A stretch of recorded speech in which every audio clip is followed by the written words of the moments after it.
Iniciaremos a segunda parte com o Vicente. Então, hoje é o primeiro dia do evento, dia 12, e o Vicente vai dar continuidade. Vamos a complementar lo que durante la mañana veníamos diciendo acerca de la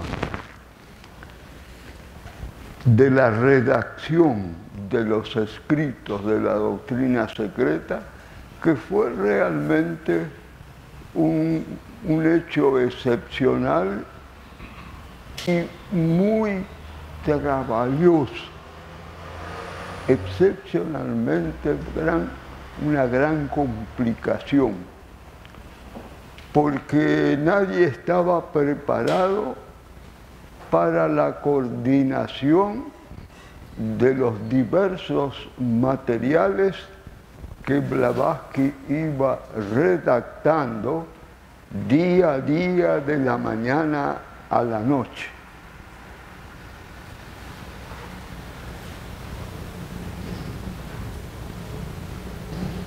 Es bueno poner en situación la cuestión.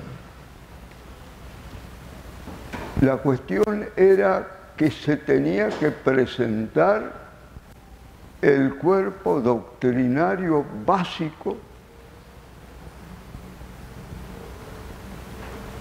o por lo menos aquello que podía ser comprendido en 1888 de parte de la humanidad. Enseñanzas, hay miles de toneladas escritas, ya redactadas, en libros que se afirman existen en grandes galerías, inaccesibles para la persona que no tiene permiso para acceder. Inclusive algunas de ellas tienen en la entrada la formación de elementales formidables que, según alguien refirió, puede estar relacionado con lo que la tradición en las zonas rurales y montañosas se habló acerca de los gigantes de la nieve. Es posible que algún transeúnte cercana o lejanamente haya visto algunos ejemplares de estos grandes elementales que protegen el acceso de esos lugares secretos, haya visto y con su imaginación de catástrofe lo fue descifrando a su manera, de acuerdo a sus propios prejuicios. El hecho es que no solo lo que está escrito es sombra de lo que no está escrito, porque cada grado iniciático tiene sus secretos y tiene sus enseñanzas. Cada grado iniciático tiene sus secretos y sus correspondientes enseñanzas, desde la etapa del sendero probatorio. Y en gran escala podríamos decir sendero probatorio, sendero del discipulado, sendero de iniciación, los 7 senderos cósmicos. Cada uno tiene todo lo que un estudiante puede necesitar para realizar las posibilidades que le ofrece el grado entre una iniciación y otra, para dar el paso inmediato superior. Tengan como axioma, siempre cada uno de nosotros tiene la posibilidad de dar el paso inmediato que le es posible en la evolución. Indudablemente en cada uno de nosotros varía el matiz y la intensidad, pero siempre se puede trabajar para dar el paso siguiente posible. Existe además lo que la tradición hindú se llama la nube, que luego fue tomada por internet, el nombre de la nube. La nube es un cúmulo de enseñanzas que puede acceder toda persona que intensamente busca comprensión para su autorrealización. Todos los grados, todos los rayos, cada uno de los 7 rayos, tiene allí enseñanza para cumplir con el proceso de autorrealización y para traer al mundo nuevas fórmulas de avance tecnológico, artístico, político, económico, etcétera, etcétera. Cada persona que piensa intensamente en una dirección y tiene el anhelo de ayudar, encuentra en esa nube lo que necesita para hacer su aporte. Esto está relacionado con lo que el grupo de las finanzas y el comercio logró desarrollar. Más bien, no me voy a adelantar mucho.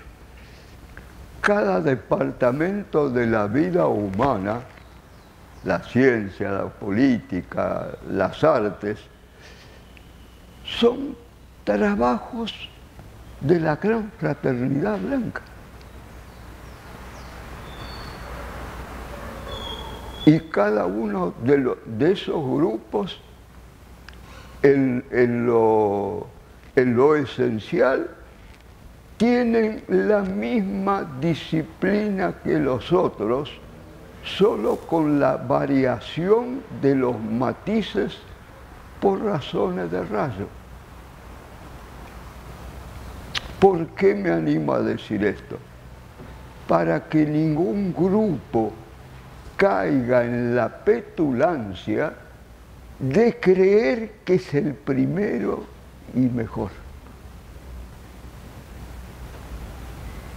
A nosotros nos ha tocado, por Dharma, contribuir en el trabajo de la sociedad teosófica.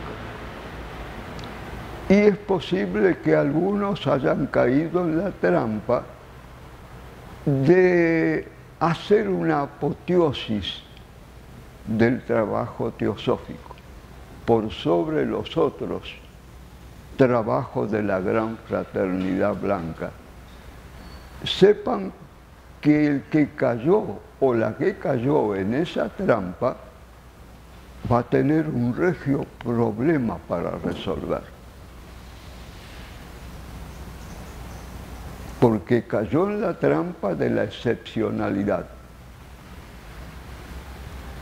Como afirma Blavatsky en la doctrina secreta, no existen privilegiados en nuestro universo, ni hacia arriba ni hacia abajo. Y si no desarrollamos una sana relación con todos los grupos que mejoran la condición humana, vamos a tener problemas de progreso. El sentirse único, el sentirse superdotado y diferente de los otros, o poner allá arriba nuestro grupo y achicar el grupo de los otros, es una conducta bien adolescente. Entonces, una cosa que tenemos que quizás reconquistar es esa sana relación con las actividades que tienen los otros grupos. El señor Maha Chohan, en una de sus cartas, hace una referencia a este aspecto. Cuando conozcamos un trabajo de mejora a la condición humana, si no podemos contribuir prácticamente nosotros, por lo menos intentemos sentir simpatía, por lo menos ayudarlo con nuestra simpatía. Porque ninguna corriente de actividad que mueve la rueda de la evolución y la mejora es mejor que la otra. Todos tienen en tiempo y espacio su correspondiente valor. Y el estudiante, reconociendo este principio, se evita problemas de posible detenimiento y cristalización. Uno de los grandes problemas a resolver que tenemos todos nosotros, es ir limando nuestro sentido de superioridad o de excepcionalidad. En cada uno de nosotros está activo o en algún grado de latencia. Y en algún momento vamos a tener que enfrentarlo para eliminarlo. ¿Por qué? Porque es una actividad del yo inferior. Observen, el yo inferior es el que se cree el rey de la creación. Primero yo, luego yo y después también yo. Esa es la política del ego. O ese es, digamos, la tónica madre de un ego inferior o de un yo inferior. Acerca de esta cuestión, el estudiante se va a ver envuelto en una confusión muy grande, porque muchos de nuestros hermanos tienen ideas imaginarias del yo inferior. Y todos nuestros líderes históricos han tenido una concepción errada acerca del yo inferior. Y claro, lo van a ver en la medida que ustedes estudian analíticamente sus aportes. Hasta Radha y Krishnamurti afirmaron de que el yo es una ilusión. o una creación de la mente. ¿Por qué? Observen. Ellos eran excepcionales en términos de realización, pero no conocían teosofía técnica. La señora Rada no tuvo problema en reconocer que no tuvo ocasión de estudiar la doctrina secreta, por ejemplo. No conocía teosofía clásica. Y el señor Krishnamurti le resbalaba todo lo que tenía membrete de teosofía. Entonces no conocían lo que la enseñanza afirma o enseña. En el primer aporte, vía Blavatsky,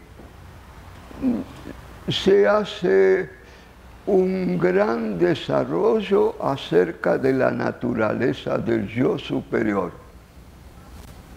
en diferido. Eso lo vamos a tratar mañana. Pero no, técnicamente no dio ninguna noción acerca de la naturaleza del yo inferior, salvo afirmar de la necesidad que tiene el ser humano para su desarrollo de incorporar el ahankara, el principio del yo. El ahankara es el sentido de separatividad. Y el sentido de separatividad no es un mero concepto, ni funciona porque sí en nosotros. Es la expresión de una entidad elemental que la Iglesia Católica lo pintó como un diablo color rojo con cola y un tridente, pero de ahí, más de ahí no salió. Siempre a lo malo hay que pintarlo lo más feo posible, digamos, para impresionar a la conciencia de la humanidad. Recién en el segundo aporte de teosofía, que apareció desde 1919 a 1949, se dio la enseñanza técnica de esta entidad y todas las características habidas y por haber, y cómo se lo puede neutralizar en las distintas etapas, de aquí, desde la primera hasta la tercera iniciación. En el segundo aporte de teosofía apareció la enseñanza el elemental coordinador de la personalidad. A través de los libros de Leadbeater, que el señor, nuestro hermano Leadbeater, tuvo desarrollo extrasensorial muy desarrollado, pudo estudiar en la constitución del ser humano que existían tres elementales que son responsables de la construcción de cada uno de los cuerpos de la personalidad. El elemental físico, el elemental astral y el elemental mental concreto. Y cada uno de estos elementales tiene vida propia y actúa bajo órdenes de un elemental más superior a ellos. El elemental más superior a ellos es lo que se llama el elemental coordinador. ¿Por qué coordinador? Porque la personalidad tuvo en el pasado que conquistar las funciones de trabajar el cuerpo físico, el astral y el mental concreto como una unidad. Y ese trabajo lo dirigió esta entidad que llamamos el elemental coordinador de la personalidad.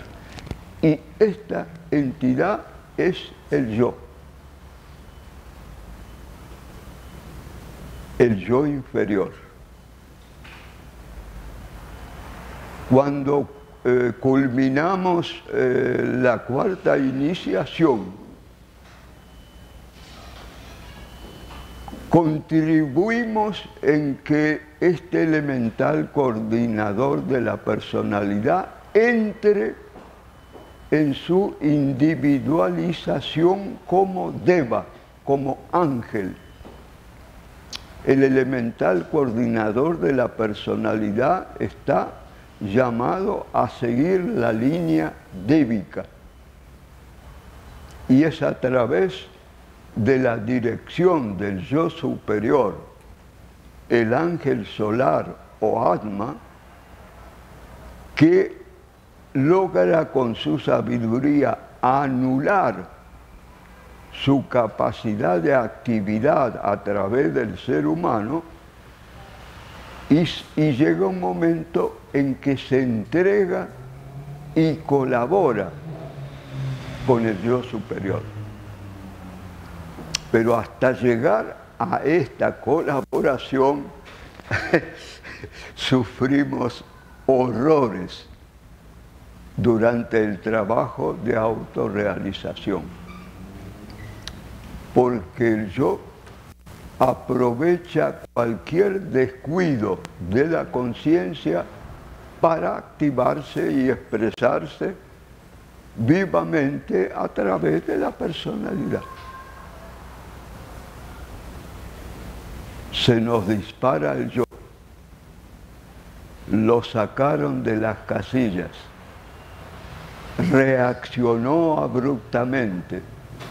Estas son expresiones del yo. El yo es la esencia de la separatividad y del sentido de superioridad que existe en cada ser humano, en sus dobles matices masculinos y femeninos. Cuando hay encarnación de mujer, se desarrolla su lado femenino, y cuando se encarna como hombre, desarrolla su carácter masculino, pero siempre es el mismo, siempre es la misma entidad.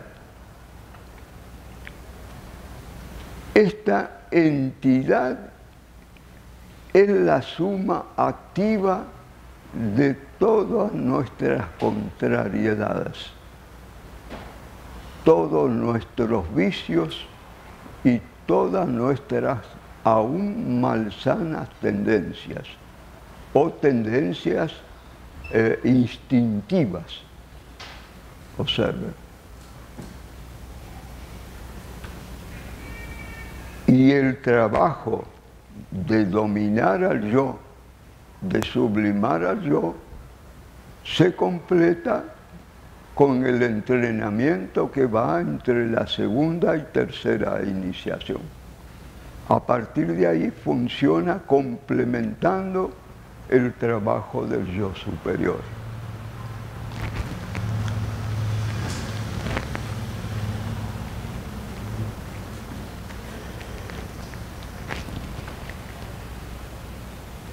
En relación a lo que llamábamos redacción de la doctrina secreta, se iba planificando día a día los distintos énfasis que se iban participando desde arriba y que Blavatsky recibía o recepcionaba en su cuerpo físico. Todo el trabajo de la coordinación de los materiales de la doctrina secreta, de lo que venía, era coordinado por el maestro Dwalkul. El maestro Dwalkul era el discípulo más avanzado del maestro Kutumi.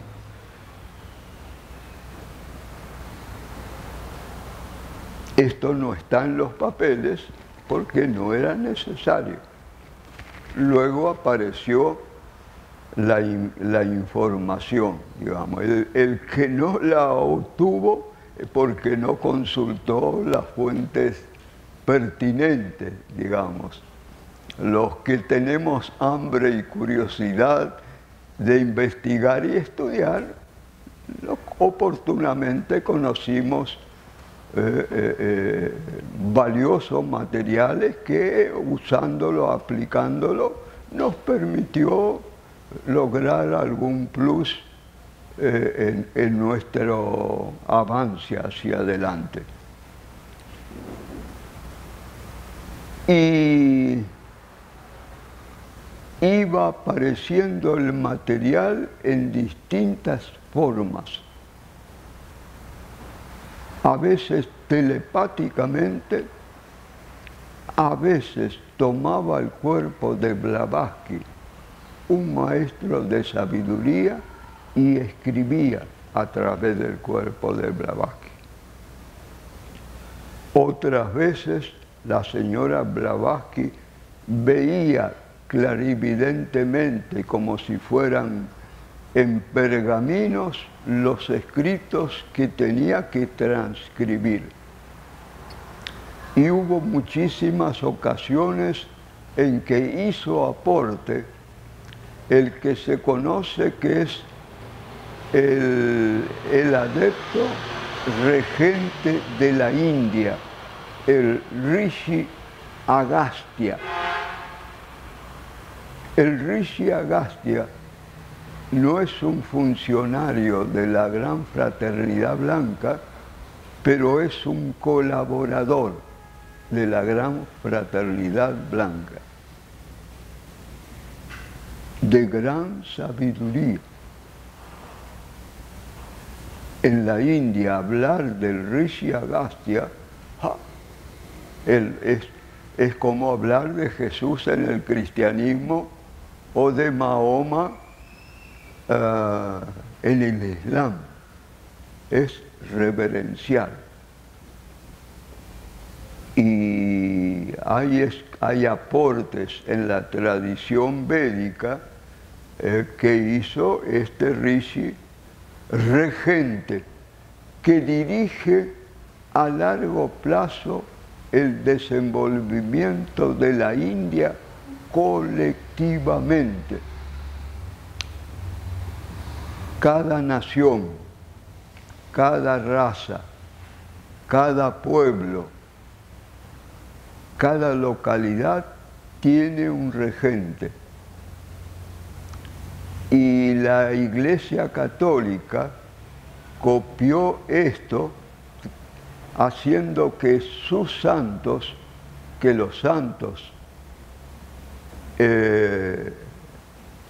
hechos por decreto vaticano, se convirtieran en los protectores de los distintos pueblos, pero no son los reales.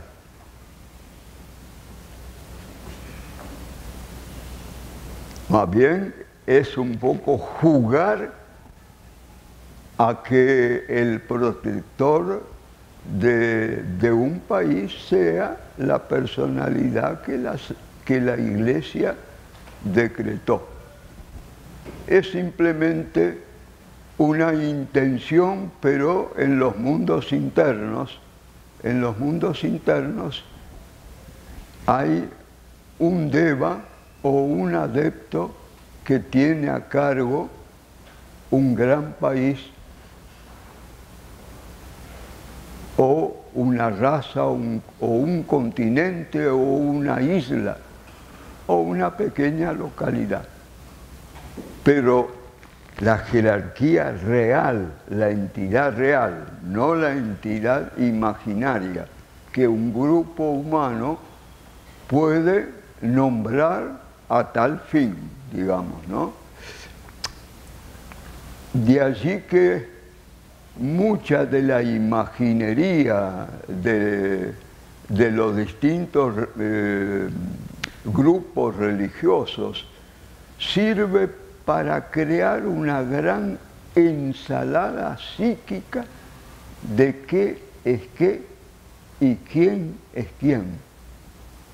Y el estudiante de teosofía tiene que retirar su conciencia si fue afectada por esa sobreimposición de realidades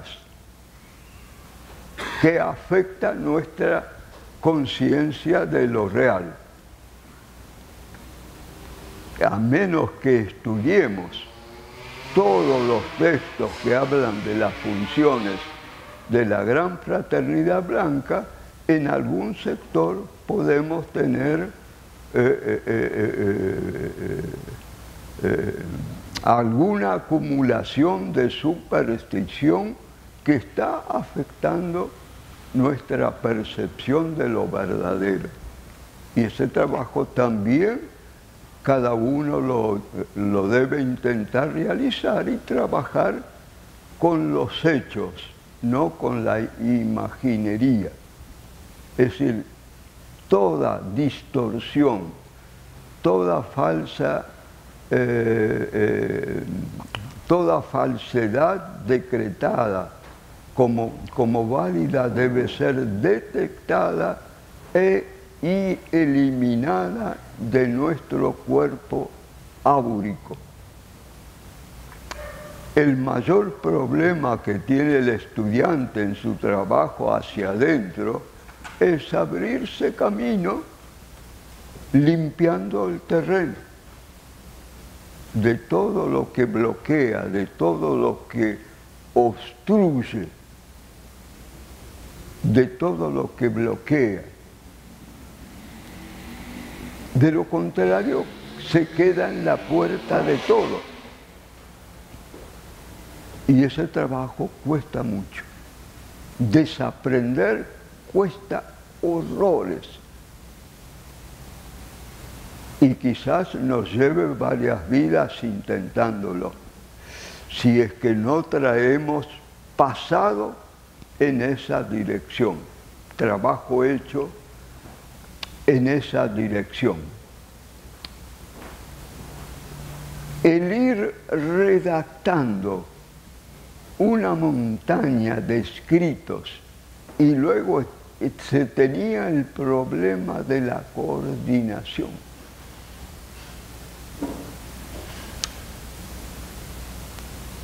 En Inglaterra, complementando el trabajo de Blavatsky, había nacido un grupo de candidatos e iniciados menores para apoyar el trabajo de Blavatsky.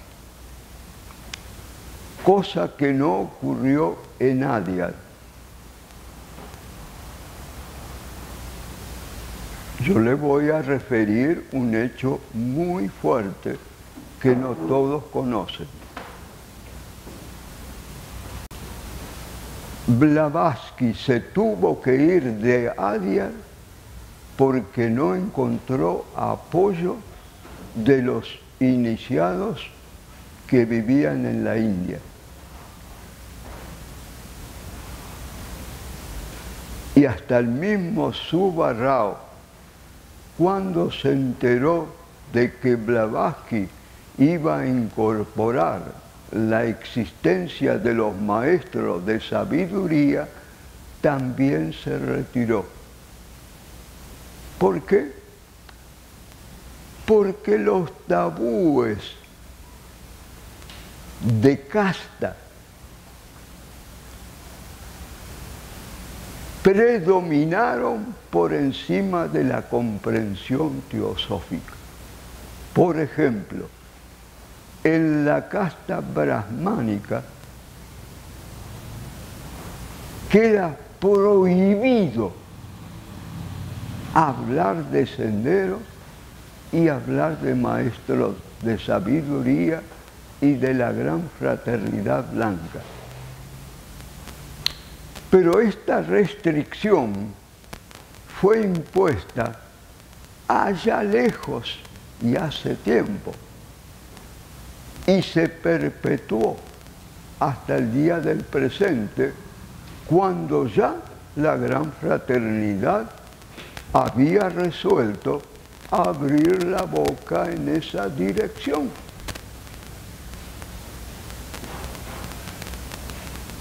¿Qué nos indica esto? Que muchos hermanos con grandes iniciaciones, Zubarrao era reconocida por Blavatsky como un iniciado de mayor comprensión que ella, observen. Y este hermano no estaba enterado de los planes de la gran fraternidad blanca, de que Blavatsky se tuvo que ir de Adyar a Londres porque no tuvo apoyo de parte de los iniciados de la India. Se hicieron miembros de la Sociedad Teosófica cerca de 18 iniciados de la India. En algún número de The Theosophies hay una fotografía de este grupo de hermanos.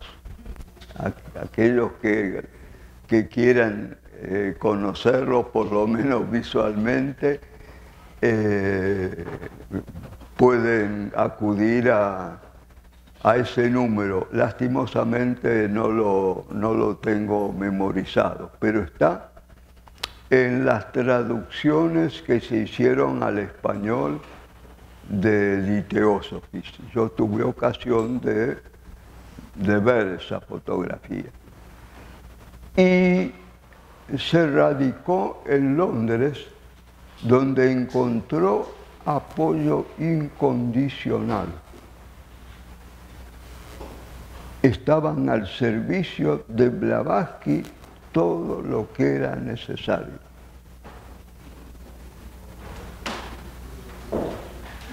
Hay libros que refieren a ese periodo de escritura, las peripecias que han tenido que pasar este grupo de personas y la misma Blavatsky. A veces se decía que era desesperante poder poner cada página en el lugar indicado, pero al fin se logró.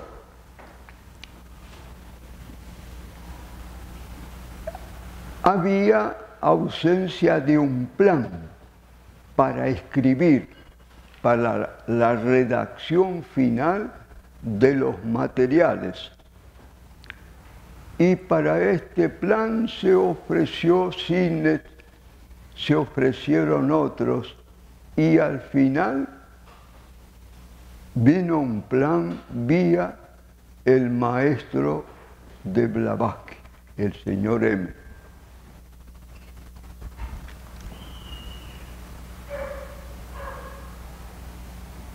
El código para comprender la doctrina secreta y favorecerse de cómo fue escrita, que se convierte en un método de desarrollo de la atención, es el darse cuenta a medida que se lee cuando cambia el tenor de la materia. El estudiante corriente lee de corrido y por lo general raras veces comprende algo. Pero darse cuenta del lugar donde cambia un tema y entra otro, esto pocos se dieron cuenta todavía.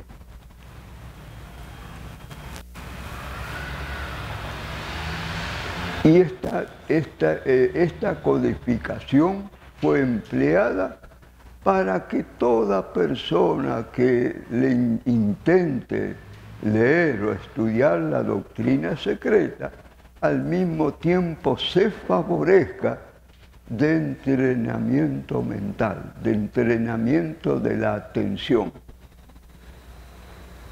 Ustedes van a ver que termina un tema, no se dan cuenta, empieza otro en otra dirección.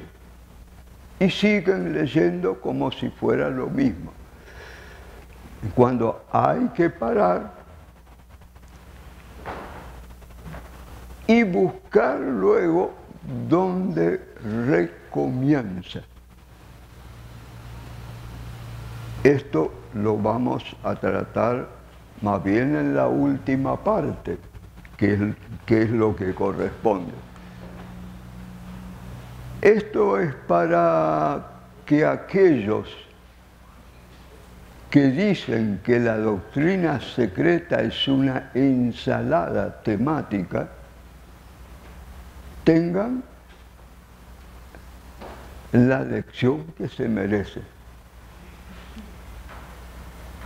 Desde el punto de vista corriente, formal, mundano, es posible que piensen así, pero no conocen justamente el porqué y no conocen el procedimiento con el cual se pueden favorecer. Decíamos en un comentario en algún lugar que todo lo que no comprendemos tenemos la tendencia de menospreciarlo. Observen, tenemos la tendencia de que lo que no comprendemos a despreciarlo o menospreciarlo. Y eso es otro grave obstáculo para nuestro estudio y nuestra comprensión. En ocultismo, la persona debe llegar a un punto de comprensión que sabe lo que sabe y sabe lo que no sabe. Y tenemos algunos ejemplos de hermanos que son maestros en dar a entender que saben lo que no saben y que son lo que no son.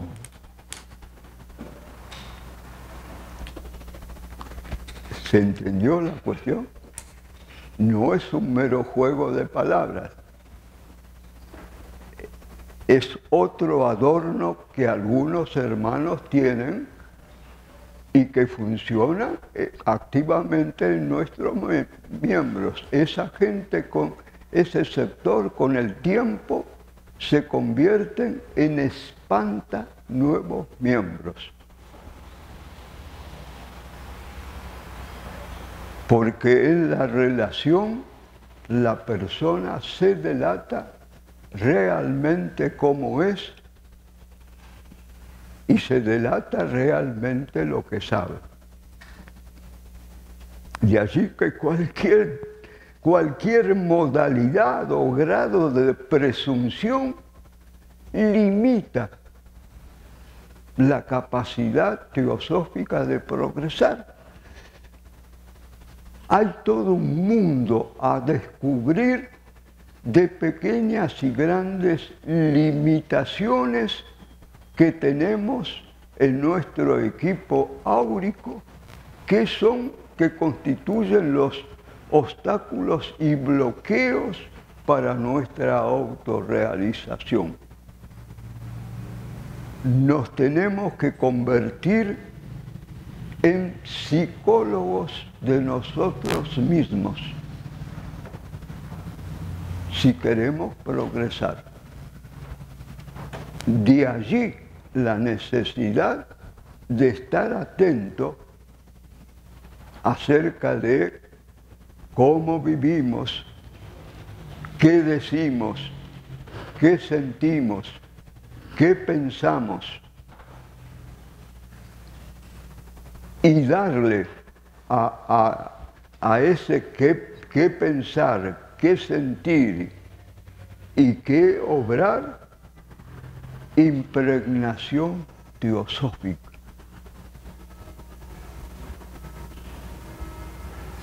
Impregnación teosófica en toda la personalidad. Esta es una conquista progresiva.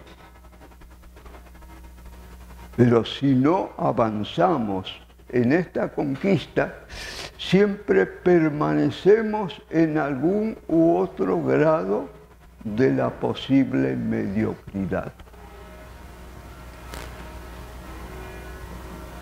El terreno tiene que limpiarse todo, no solamente un sectorcito, porque lo que queda se convierte en un obstáculo para la conciencia.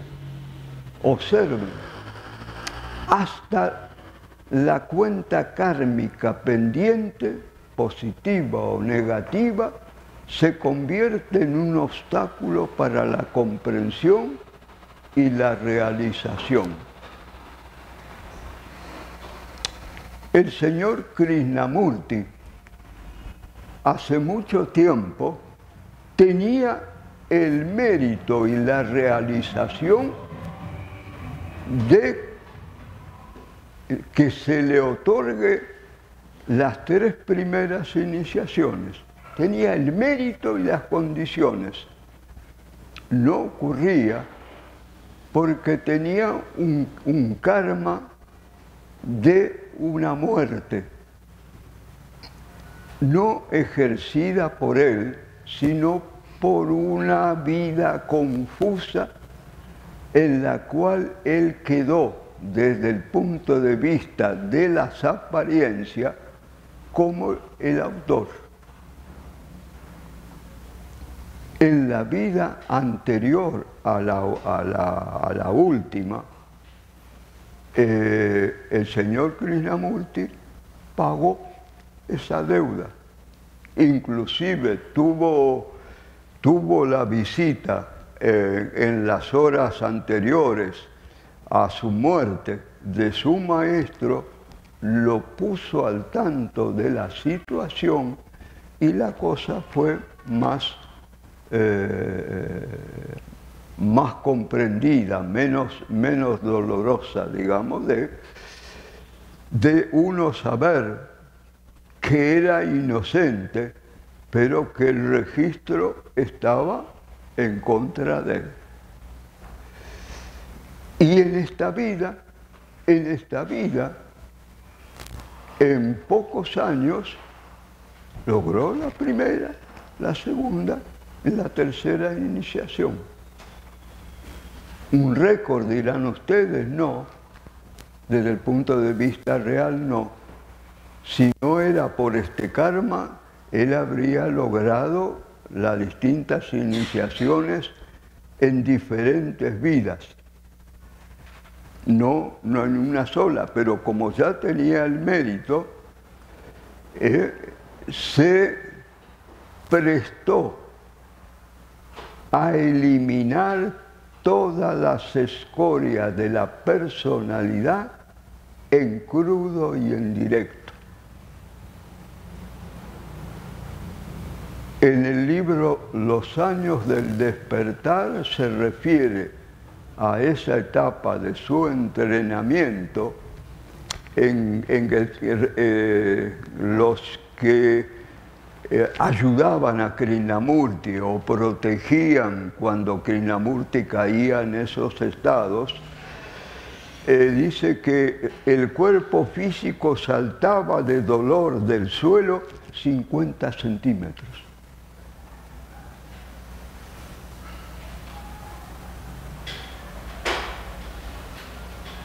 Esas personas se extrañaron de ese tipo de reacciones tan violentas, tan dolorosas, ¿no? Y remitieron telegrama al señor Leadbeater para que les explicara qué era lo que estaba pasando, porque era una cosa no registrada históricamente en la vida del discipulado. Y el señor Leadbeater contestó: mire, es extraño, no conozco ningún caso en que haya ocurrido eso. Entonces se llevó el problema a la doctora Besant, y la doctora Besant contestó: no hay problema, todo está dentro de la ley,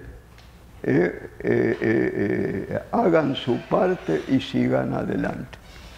Se estaba desarrollando un entrenamiento de primer rayo sobre un individuo de segundo. Y algunas veces ese grupo de amigos protectores escucharon conversaciones desde el otro lado que decían: paramos aquí, que le preguntaban a la entidad Krishnamurti, y este contestando: no, sigan adelante. Todo esto es parte de la historia de la sociedad teosófica, de lo que ocurrió. Yo les ruego que cuando quieran conocer un historial iniciático fresco, reciente, contemporáneo a nosotros, acudan a los años del despertar y se van a documentar a veces cómo funciona drásticamente el entrenamiento, que era absorbido con comprensión, aunque desde el punto de vista físico provocaba estragos atroces de dolor. Y con eso el señor Krishnamurti fue limpiado de todo elemento áurico que pudiera convertirse en un problema para la expresión de lo espiritual. Al mismo tiempo, ese tipo de entrenamiento estaba relacionado para prepararlo como agente de expresión del instructor mundial. El instructor mundial, el señor Maitreya, en 2 ocasiones de pláticas en Adyar, usó el cuerpo de Krishnamurti. Y algunos clarividentes registraron el cambio de rostro. Esto también está descrito en algunos artículos de Die Theosophis para aquellos que quieran tener una perspectiva de la tradición teosófica, de lo que ocurrió de formidable en el pasado en las filas de la sociedad teosófica. Hemos tenido grandes acontecimientos y un buen grupo de hermanos logró ingresar en el sendero y también alcanzar iniciaciones superiores como Besan y Leadbeater, que no tenía ninguna. Por mérito y por entrenamiento lo lograron.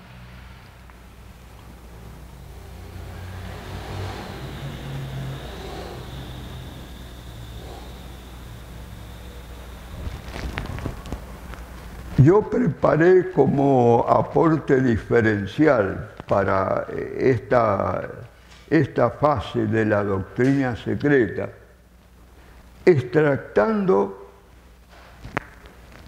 palabras de la misma Blavatsky que representan el carácter y los objetivos que cumple la doctrina secreta.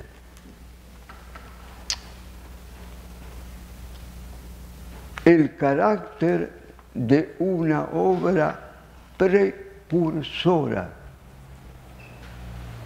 del gran aporte, una parte ya ejecutado y otro aporte que está señalado a concretarse en el año 2025.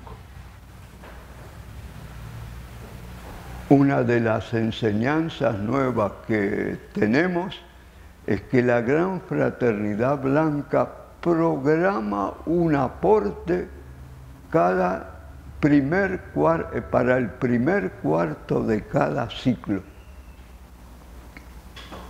Y luego hace agregados diferenciales en el último cuarto de cada ciclo. Es decir, 1925, 2025 o 1875, 1975 y 2075. Alrededor de esas fechas ocurren el desarrollo de enseñanza nueva o descubrimientos nuevos.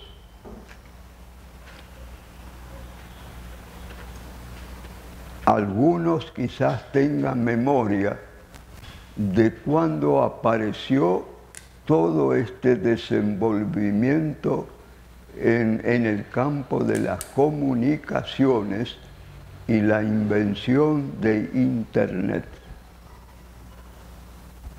De 1960 para arriba.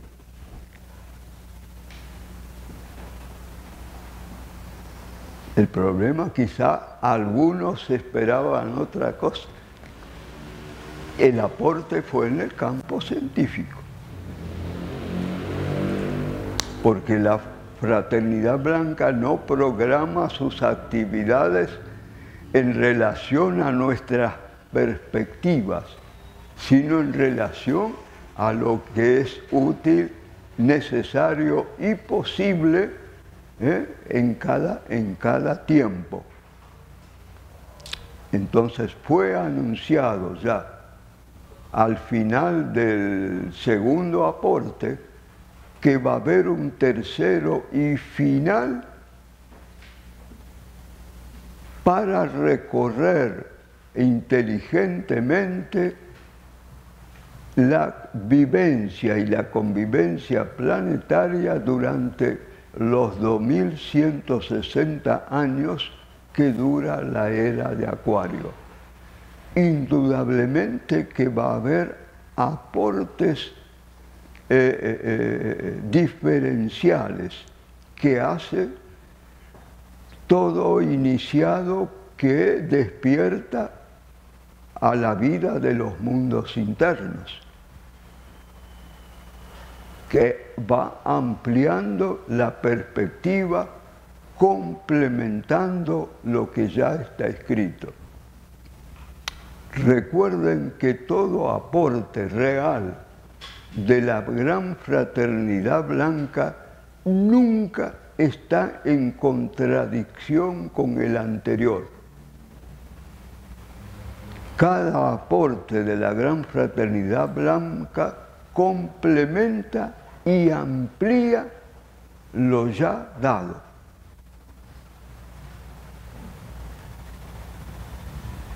Porque tenemos un sector de estudiantes que cayó en la trampa de creer que después de la doctrina secreta non plus ultra.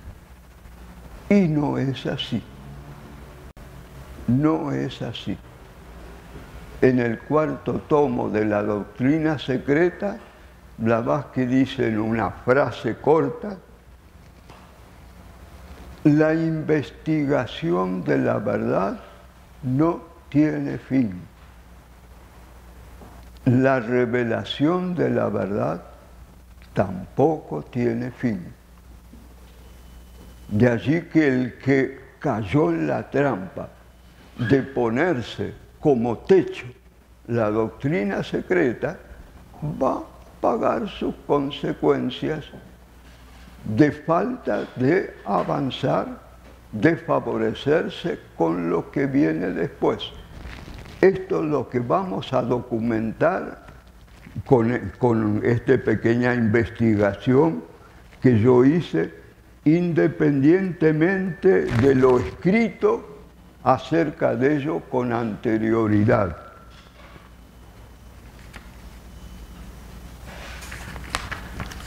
Moazir tiene un ejemplar y en su momento se hará una traducción y aquellos que les resulte de interés podrán recurrir.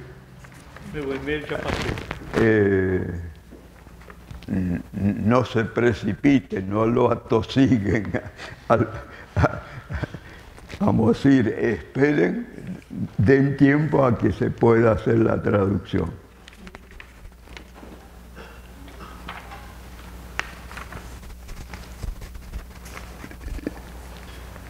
Como esto lo completé en días anteriores a mi salida de Buenos Aires para este destino, no tuve ocasión de compenetrarme y tenerlo como concepto disponible para que salga fluidamente, salvo algunos fragmentos que ya tenía incorporados.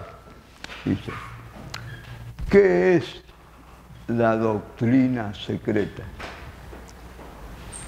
Contestamos a esta vital pregunta con las palabras de la misma HPB. Primero, es innecesario decir que esta obra no es la doctrina secreta en su totalidad. Es tan solo un número escogido de fragmentos de sus doctrinas fundamentales. Desde este punto son palabras de Blavatsky, no mías. Está puntualizado para ir en un increscendo hacia adelante. El lugar exacto donde está esta afirmación, yo lo tengo desde el punto de vista de la edición argentina de la doctrina secreta. No le va a servir a ustedes para la búsqueda. Moazir se va a encargar de ubicar estos materiales en la versión portuguesa, ¿no? De allí que vamos a obviar las fuentes y si a alguno de ustedes de alguna manera le interesa el lugar sin la página, yo el lugar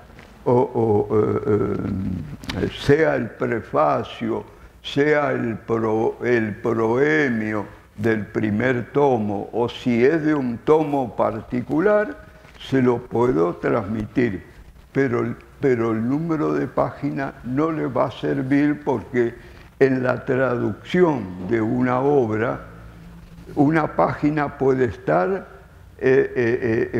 una página de una edición puede estar en otra 10 páginas más adelante o más atrás. Vamos por el segundo punto. El primero hace referencia de que no es la doctrina secreta en su totalidad, sino un grupo de escritos referidos, tratados de la misma, para cumplir el propósito de esta primera presentación.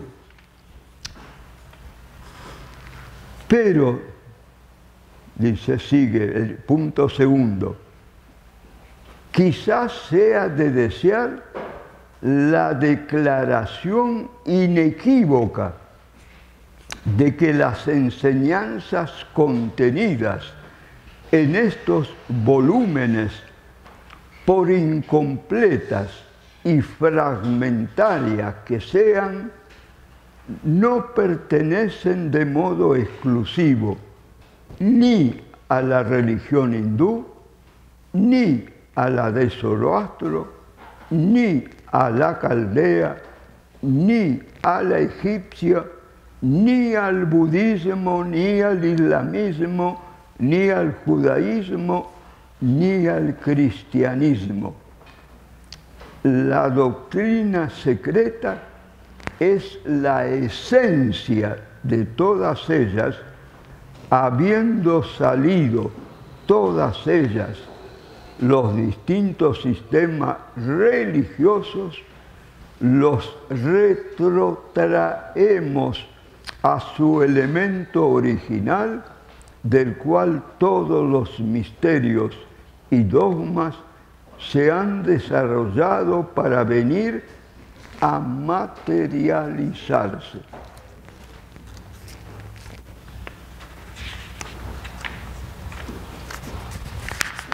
Punto 3. Es digna de consideración, además, no porque apele a ninguna autoridad dogmática, sino porque se mantiene íntimamente unida a la naturaleza y sigue las leyes de la uniformidad y analogía. 4. Aún los 2 volúmenes dados a la luz no completan el plan, ni siquiera agotan los asuntos que tratan. La primera edición de la doctrina secreta fue en 2 grandes volúmenes, que luego se convirtieron en 4. En la primera edición, cuya edición estuvo a cargo ya de la doctora Besant. Y luego, la última edición de la doctrina secreta fue hecha en 6 tomos.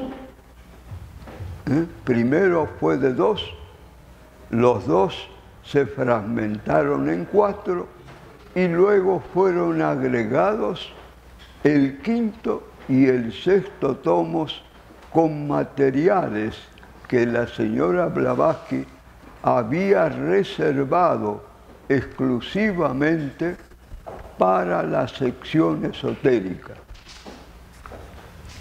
Entonces, reiteramos, aún los 2 volúmenes dados a la luz no completan el plan, ni siquiera agotan los asuntos que tratan. Ya anuncia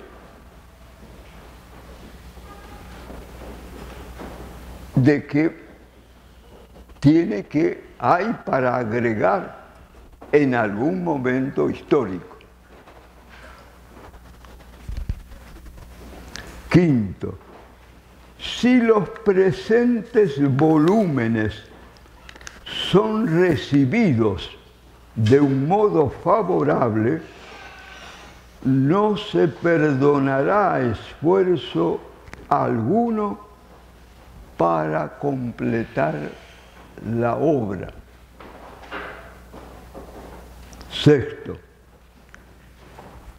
esta obra no es más que una exposición parcial de lo que me han enseñado estudiantes más adelantados con el solo aditamiento en cuanto a algunos detalles de los resultados de mi propio estudio e investigación. Sexto,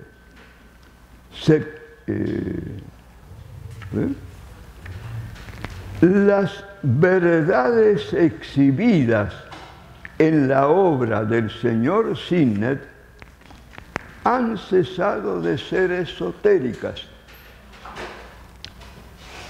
desde el momento en que han visto la luz pública. Tampoco tiene el libro La religión de Buda, sino solamente unos cuantos principios de enseñanza hasta la fecha ocultas y que son completadas y explicadas por otras muchas más en los volúmenes presentes.